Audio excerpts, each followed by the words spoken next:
They found her husband at dawn, tangled in reeds where the river bent like a listening ear. His blood had already cooled, but the water kept moving, as if it refused responsibility. The widow did not scream. She stared. And in that silence, the decision hardened. Someone here knew the truth. Welcome to KollyGlyn, where the stories survive.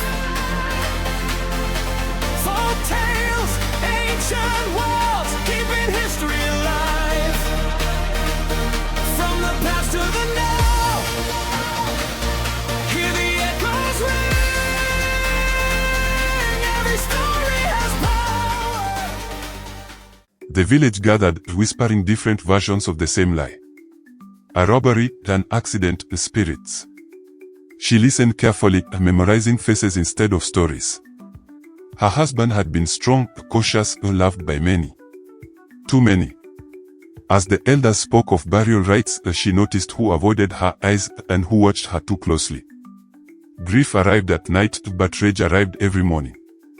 As custom demanded, she dressed in mourning and stayed indoors, watched like a prisoner. Men visited with condolences that felt rehearsed. Some lingered too long. Others refused to come at all. She realized the truth would never come willingly. She would have to enter their secrets. The fisherman was the last man to see her husband alive. He smelled of river mud and fear. When she went to him, she did not accuse. She listened. When words failed, bodies spoke. Afterwards, guilt broke him, but not fully. He hinted at others. Her path darkened. She returned to the river alone, washing her hands though they were clean. The water reflected her face, older already. She wondered how many nights she could survive like this. Then she remembered her husband's laugh. And she walked back to the village, resolved to keep going. The salt trader had financed her husband's last journey. He claimed ignorance until she touched him. Desire loosened his tongue. He spoke of deaths, threats, and a meeting that was never meant to end peacefully. He named no killer, but confirmed this was planned. She left before dawn, shaken. She learned quickly that truth hides where power relaxes. With the shop owner, the council aide, the brewer, each encounter revealed a piece. None struck the blow, yet all had benefited. She began to understand the conspiracy was not a knife, but a net. Rumors followed her like flies. Widow. Witch. Temptress. She wore their insults like armor.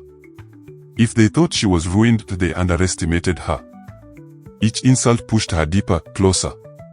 Still, that night, she wondered who she was becoming, and whether her husband would recognize her. The night guard shook when she touched him. He confessed to opening the gate that night, bribed with promises of promotion. He swore he didn't know murder would follow. She believed him, then hated that she did. Forgiveness was beginning to frighten her. Patterns formed. Meetings. Payments. Silence. One name surfaced again and again, never directly accused, always protected. A respected man. A mediator. A man of faith. Each clue tightened around her chest. Could the killer be someone she once trusted too? She stopped crying. Knowledge replaced tears. Every truth cost her something: sleep, innocence, reputation. But it also gave her leverage. Men who once dismissed her now feared her quiet gaze. Still, the final truth remained hidden, watching her approach. When she entered the elder's compound, even the dogs went silent. He welcomed her warmly, like a father. Over shared food and slow conversation, his guard dropped. Later, in the dark, he admitted the meeting was meant to scare her husband, not kill him. Someone changed the plan. She realized then the conspiracy wasn't just men, it was fear. Fear of change. Her husband had wanted reform, transparency, fairness. Too many stood to lose. Killing him was easier than arguing with him. But who crossed that final line? She began to fake affection. Laughing. Listening. Letting men believe they were special. Each time, she felt herself thinning. Yet every man revealed another weakness in the chain. She was no longer hunting a killer, she was dismantling a system. One man refused her advances entirely. He trembled not with desire, but guilt. When she pressed, he broke down. He named the killer at last, then begged her not to destroy everything.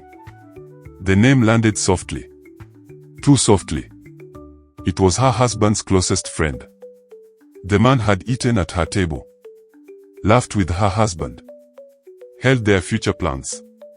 Rage surged, hot and blinding.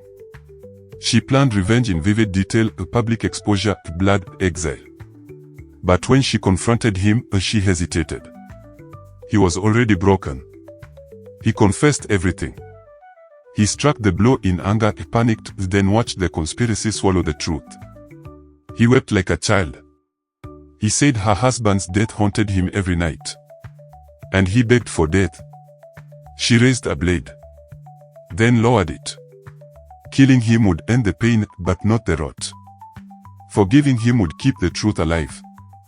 She chose the harder path. She spared him. She warned him to live with the truth or she would reveal everything. He agreed, shattered. As she walked away, she felt lighter and heavier. Forgiveness didn't erase the wound. It transformed it. The village sensed a shift. Men avoided her. Leaders consulted her quietly. She never spoke publicly, yet power gathered around her like shadow. Knowledge made her dangerous.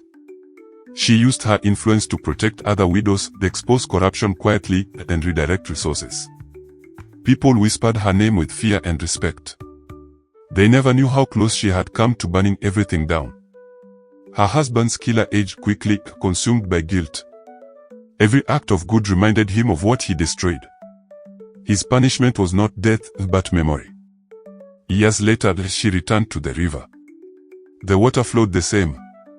She spoke her husband's name aloud. The river carried it away. Some truths don't need witnesses. She never married again. She didn't need to. Power found her in silence, in restraint, in the choice not to destroy. The village changed, not dramatically, but permanently.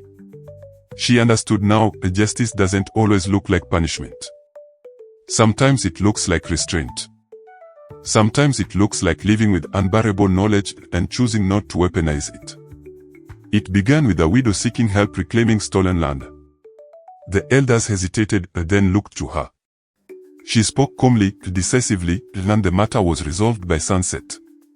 That night, she realized something dangerous. People trusted her judgment more than their laws. More women came. More secrets. Abuse, theft, silenced crimes. She listened without interruption, knowing every truth shared added weight to her soul. She wondered how many stories the village had buried, and how many were still bleeding beneath polite silence. Former conspirators avoided her paths. Others greeted her nervously, offering favors they once would have denied her. She accepted nothing openly, but remembered everything. Fear, she learned, was a far more obedient servant than loyalty. Her husband's killer remained alive, working quietly, giving generously. Each act of kindness carved deeper lines into his face. Sometimes their eyes met across the market, and she wondered which of them carried the heavier burden.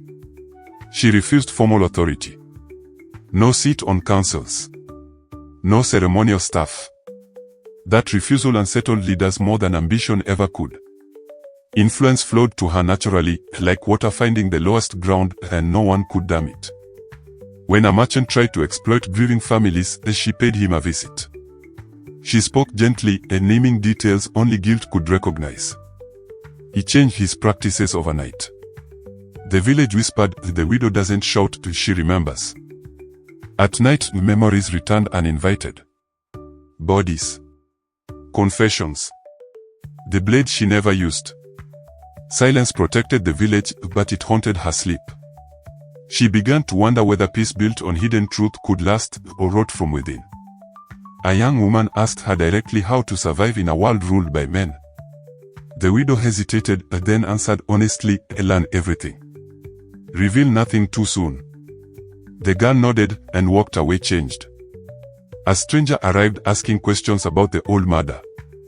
Outsiders noticed patterns the village had learned to ignore. The widow felt the old tension tighten again. Truth has a way of circling back. Some men left quietly, selling land and abandoning families. No one stopped them. Their departure confirmed what was never spoken. Guilt, it seemed, was heavier than exile. The elders invited her to advise on a dispute threatening violence. She resolved it before nightfall, using nothing but names and poses. When she left, one elder whispered, "We are safer with you here." She wasn't sure that was true. Her husband's friend finally spoke to her again, a voice shaking. He asked how she endured. She replied, "By choosing not to become what grief wants." He wept, not from relief, but from knowing he never could. A thief was caught stealing grain meant for widows. The crowd demanded punishment. She suggested restitution instead, labor, public service, accountability. The crowd hesitated, then agreed. Violence lost its appetite that day. Requests multiplied. Disputes. Blessings. Decisions. She realized dependency could be another form of control. She began redirecting authority outward, teaching others to judge wisely, before the village became addicted to her silence. Children began telling stories of her. Some called her wise. Others feared her. The truth blurred into legend. She understood then that memory is never accurate, only useful. She returned often to the river, not for closure, but clarity. The water reflected a woman she barely recognized, stronger, quieter, scarred by restraint. She wondered if forgiveness had saved her, or simply delayed her reckoning. A new generation of leaders questioned her influence. They demanded transparency. She offered guidance, not confession. They accepted it reluctantly, aware that exposing her might unravel the village itself. A land dispute could have enriched her if she intervened unfairly. She didn't. That refusal echoed louder than any declaration of virtue. Some power, she learned, is proven only by what you refuse to take. Time softened her face but sharpened her eyes. People forgot she had once been young, grieving, desperate. That forgetting protected her. Legends rarely include pain. Her husband's killer fell ill. On his deathbed, he begged to confess publicly. She stopped him. "Your truth will destroy more than it heals," she said. He died carrying it, obedient, finally. Without scandal or punishment, memory faded. Some wondered if the murder had even been real. She alone carried its full shape. Forgetting, she realized, was the village's final defense mechanism. She questioned herself often, had she traded justice for stability? Or had she redefined justice entirely? The answer shifted with time, never settling comfortably.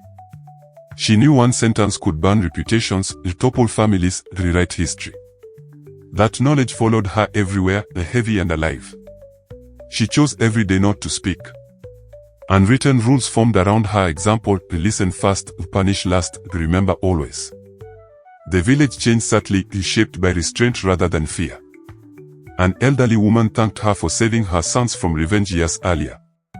The widow felt a rare peace. Some outcomes, she realized, could only be measured in lives not ruined. Young leaders challenged her again, calling her methods manipulative. She agreed calmly. "Power always is," she said. That honesty disarmed them more than denial ever could. New generations knew her only as an advisor, not a widow. Her husband's name faded from daily speech. Love, too, becomes a kind of silence. Once alone, she rehearsed the full truth aloud. Hearing it frightened her. She realized some stories, once released, can never be controlled again. The village prospered modestly. No grand revolutions. No bloodshed. Just fewer shadows. She wondered if history would call this progress or cowardice. No one ever asked how she survived her choices. Perhaps they feared the answer. Perhaps they feared what it would demand of them. Age softened her urgency. She no longer felt responsible for every outcome. The truth remained heavy, but familiar, like an old scar. She gave away possessions, settled disputes, spoke gently to those who would lead after her. She left no written record. Memory was enough. She stood where her husband had died. The river flowed, indifferent and eternal. She whispered forgiveness again, not for the killer, but for herself. As night fell, she returned home, content with her choice. The truth slept with her one final time, unchanged, unspoken, and powerful. On her final night, she told no one her full story. Some truths protect more than they destroy. As the fire dimmed, she wondered if forgiveness had saved the village or damned it to forget its sins. They remember her as a powerful widow. They never knew why. But now you do.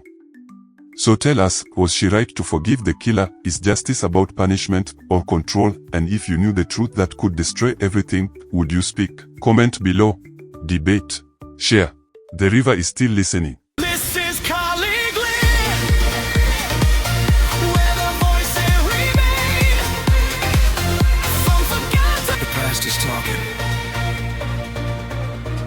Are you listening? KollyGlyn.